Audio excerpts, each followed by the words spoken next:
Baik, Assalamualaikum warahmatullahi wabarakatuh. Perkenalkan, nama saya Muhajir Atlantik Bahri dengan NIM 2465075. Kali ini saya akan mereview sebuah artikel tentang data spasial dan non spasial. Baik, langsung saja kita ke reviewnya. Untuk dari judul daripada artikel ini yaitu data spasial dan non spasial penyebaran penduduk di Kecamatan Rambutan. Nah, untuk penulisnya di sini yaitu ada Muhammad Ariandi sebagai penulis 1 dan Eka Pujiastuni sebagai penulis 2, yang mana mereka berasal dari Universitas Bina Dharma Fakultas Ilmu Komputer.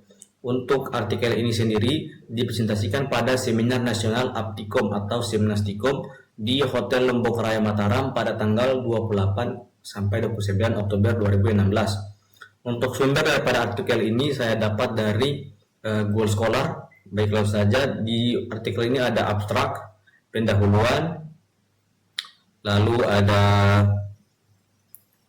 metodologi, pembahasan, serta kesimpulan. Baik, langsung saja untuk yang pertama di sini yaitu pendahuluan.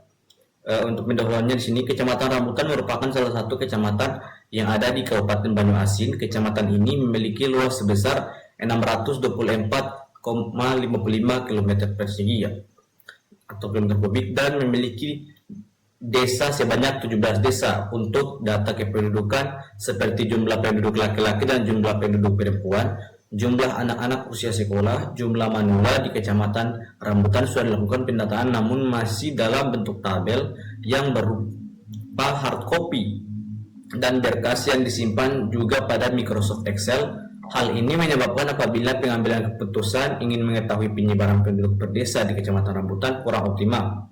Nah, adapun tujuan dari penelitian ini adalah menyajikan data spasial dan non-spasial penyebaran penduduk yang terdiri dari data jumlah penduduk berjenis kelamin perempuan dan jumlah penduduk berjenis kelamin laki-laki serta jumlah penduduk berdasarkan golongan usia. Nah, data spasial representasikan posisi atau lokasi geografis dari suatu objek di permukaan bumi. Data spasial berasal dari analog, foto udara, citra satelit, survei lapangan, dan pengukuran dengan Global Positioning System atau GPS. Format data spasial secara umum dapat dikategorikan dalam format digital dan format analog.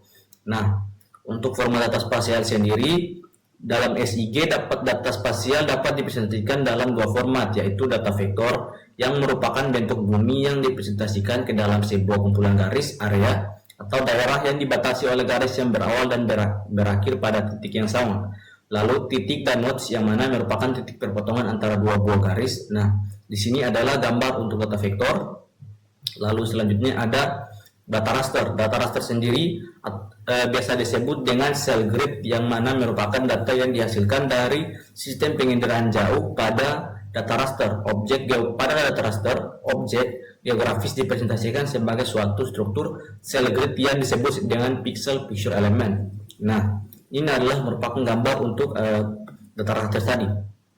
Nah, lalu untuk sumber data, salah satu yang menjadi syarat SIG yaitu data spasial, di mana data tersebut dapat diperoleh dari beberapa sumber terkait, diantaranya yaitu peta analog, data sistem penginderaan jauh, data hasil pengukuran lapangan, dan data GPS. Lalu ada juga ArcGIS. ArcGIS adalah sebuah solusi software atau perangkat lunak aplikasi sistem informasi geografis yang integral. Dalam ArcGIS sendiri terdapat beberapa aplikasi sistem informasinya informasi geografis yang memiliki fungsi berbeda, diantaranya adalah ArcView, ArcMap, ArcCatalog, dan ArcReader. Secara rinci, SIG tersebut dapat beroperasi dengan komponen-komponen sebagai berikut: orang, aplikasi, data, software, dan hardware. Nah, lalu selanjutnya ada metodologi.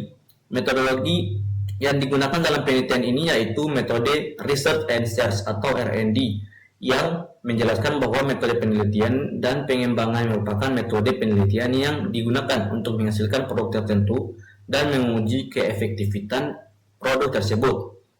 Sehingga untuk dapat menghasilkan produk yang tertentu digunakan penelitian bersifat analisis kebutuhan dan untuk menguji keefektifan produk tersebut supaya dapat berfungsi di masyarakat luas. Nah, lalu ada langkah-langkah pelaksanaan strategi penelitian dan pengembangan yang dilakukan untuk menghasilkan produk tertentu dan untuk menguji keefektifan produk yang dimaksud. Ialah yang pertama ada langkah research and information collective, yang mana penelitian dan pengumpulan data. Lalu ada planning atau perencanaan. Lalu ada develop preliminary form of product, yaitu pengembangan produk awal. Yang keempat, preliminary field testing atau uji coba awal. Yang kelima, main product revision atau revisi produk. Yang keenam, main field testing atau uji coba akhir. Yang ketujuh, operational product revision atau revisi produk operasional. Lalu ada operational field testing atau uji coba dan penyempurnaan produk yang telah disempurnakan. Lalu ada final product revision, yaitu pengujian produk akhir. Nah, lalu yang ketiga yaitu pembahasan.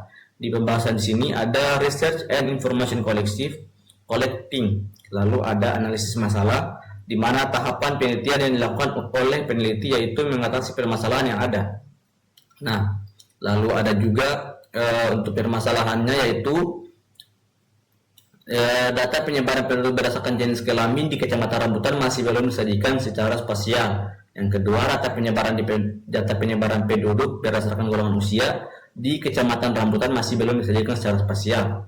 Lalu ada analisis kebutuhan. Adapun identifikasi kebutuhan pengguna adalah sebagai berikut. Perangkat lunak yang dibuat bisa membantu operator di kecamatan sebagai user dalam mendapatkan informasi berupa letak geografis, penyebaran warga penduduk berdasarkan golongan usia, jenis kelamin, dan lain-lain di Kecamatan Rambutan.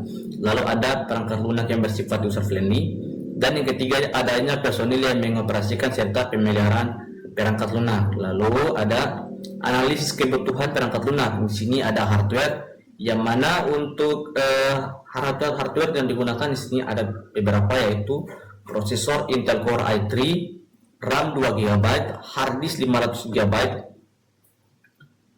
Lalu ada monitor Nvidia GeForce 900M, printer sebagai media cetak laporan, dan mouse serta keyboard. Nah, lalu untuk software di sini yaitu Microsoft Windows 10 sebagai sistem operasi dalam menjalankan aplikasi pengerjaan penelitian dan proses pembuatan perangkat lunak penyebaran data kependudukan.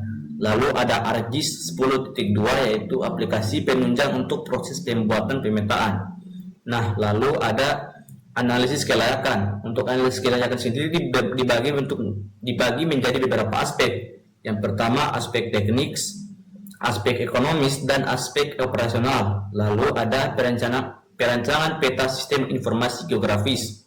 Yang di bagian layer di sini terdapat 17 layer, yang mana merupakan 17 bagian dari dusun atau desa yang ada pada Kecamatan Rambutan. Di sini bisa dilihat ada 17 dusun atau desa yang mulai dari Dusun Kebong, Dusun Tanjung, Dusun Menteng, Sigu, Rambutan, Pangkalan, Lebak, Tanah Lebat, Tanah Tengah, Dusun Sungai Kedukan, Dusun Sukapindah, Dusun Sako, Dusun Duren Gadis, Dusun Baru, Dusun Gelebak Dalam, dan Dusun Pulau Karang, serta Dusun Parit dan Dusun Pelaju. Lalu ada poligon. Poligon sendiri digunakan untuk menentukan wilayah suatu peta atau objek berdasarkan tempat. Tipe data poligon pada pemetaan ini memiliki 17 poligon, yang mana berupa wilayah atau dusun yang ada pada wilayah Kecamatan Rambutan sendiri.